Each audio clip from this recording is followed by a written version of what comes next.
గాను సంచరించుచు దివ్యబోధల మూలముగాను అద్భుతమగు ఉపకారముల మూలముగాను నా పాపములు నా వ్యాధులు నా శిక్షలు తన సిలుమానిపై వేసుకుని మరణమవుట మూలముగాను ఆయన సమాధిలో నుండి మూడవ నాడు ఎలుపలకు వచ్చి భూము పరలోకములోను భూమి మీద సమాధిలోను మూడవ నాడు ఎలుపలకు వచ్చి పరలోకమునకు వెళ్ళుటకు మూలముగాను తన నిదేవ స్థితిని ప్రేమను వెల్లించినాడని నమ్ముచున్నాను. ఇప్పుడు నిమిత్తమై విజ్ఞాప ప్రార్థన చేస్తున్నాడనియు ఆయన రెండవ మారు సంగమును కొనుపోవుటకు మేఘాశూరుడై వచ్చిననియు మిగిలిన వారికి 7 ఏండ్ల శ్రమ కలిగిననియు తర్వాత క్రీస్తునకు జరుగు యుద్ధములో అంత్యక్రీస్తు అబద్ధ ప్రవక్త నరకములో పడవేయననియు నమ్ముచున్నాను. సాతాను పాతాళములోను 1000 ఏండ్లు బంధింపబడననియు ఆ తరువాత ప్రభువు భూమి మీద 1000 ఏండ్లు పరిపాలన చేయననియు తరువాత అయిన సజీవులకును మృతులకును తీర్పు తీర్చుననియు నమ్ముచున్నాను. క్రీస్తు ప్రభు పాతాళంలోను సాతానును విడిపింపగా అతడు భూమి మీదకు వచ్చి గోగు మాగోగు అను పేర్లు గల సైన్యములను ఏర్పరచుకొని అతనిని నరకములో పడవేయననియు నమ్ముచున్నాను.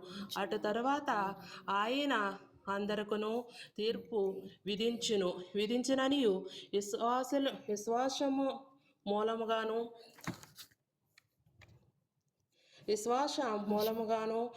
నా మీదనున్న పరిశుద్ధులందరూ ఏకసంగముగా నుండుట వలన భూమి పరలోకములో ఒక భాగమగునని క్రీస్తు ప్రభు పరలోకములోను భూలోకములోను ఉండిననియు నమ్ముచున్నాను. నేను పరిశుద్ధాత్మను నమ్ముచున్నాను. ఈయన తండ్రితోనూ కుమారునితోనూ ఏకదేవుడిగాని ఉండి పనిచేయుచున్నాడనియు నమ్ముచున్నాను. ఈయన ఆవేశం వలనే దైవ గ్రంథము వ్రాతలోనికి వచ్చినదనియు ఈయన ఎలుగుంపును పెట్టి ఆ గ్రంథము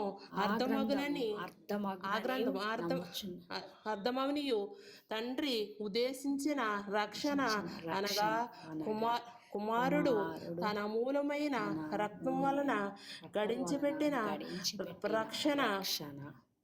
రక్షణ పరిశుద్ధాత్మయే విశ్వాసికి అందించిననియు నమ్ముచున్నాను. తండ్రి కుమారులతో పాటు ఈయన కూడా సమానముగా ఆరాధన నందదగు దేవుడనియు నమ్ముచున్నాను. పరిశుద్ధుల సహవాసమును పునరుద్ధానమును నిత్య జీవమును గలవని నమ్ముచున్నాను. ఆమేన్. Very good. చాలా సంతోషము అమ్మగారు. అమ్మగారు నో ప్రాబ్లం. అయినా సరే బాగా చదివారు. కొంచెం మీరు కంగారు పడుతున్నారు అంటే ఫస్ట్ టైం కదా, నో ప్రాబ్లం. బాగా చదివారు, చాలా బాగా చదివారు. నిజంగా అలా మీరు అందరూ కూడా ప్రిపేర్ అవ్వాలి. ఎందుకంటే మీరందరూ కూడా మరి బైబిల్ మిషన్లో ఉంటున్నారు కాబట్టి నా మాటలు వింటున్నారు, మరణాలు చెప్తున్నారు.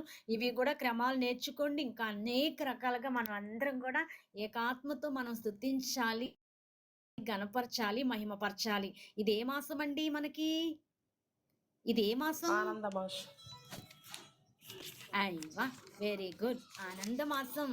ఆనందంగా ఉండండి, అందరూ కూడా సంతోషంగా ఉండండి, టెన్షన్ పడద్దండి, అందరూ కూడా హ్యాపీగా ఉండాలి. దేవునికి మహిమ కలుగును గాక.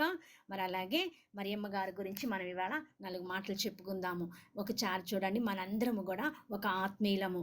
టేబుల్ మీద కూర్చొని భోజనం చేసినప్పుడు అందరం తలో కొంచెం ఆ యొక్క భోజనం వడ్డించుకుంటా ఉంటాము కదండి. అందరం కూడా అక్కడ ఉన్న వాళ్ళందరం కూడా ప్రతి ఒక్కరం కూడా వడ్డించుకొని తింటాం. ఒక కాయ ఉందనుకోండి,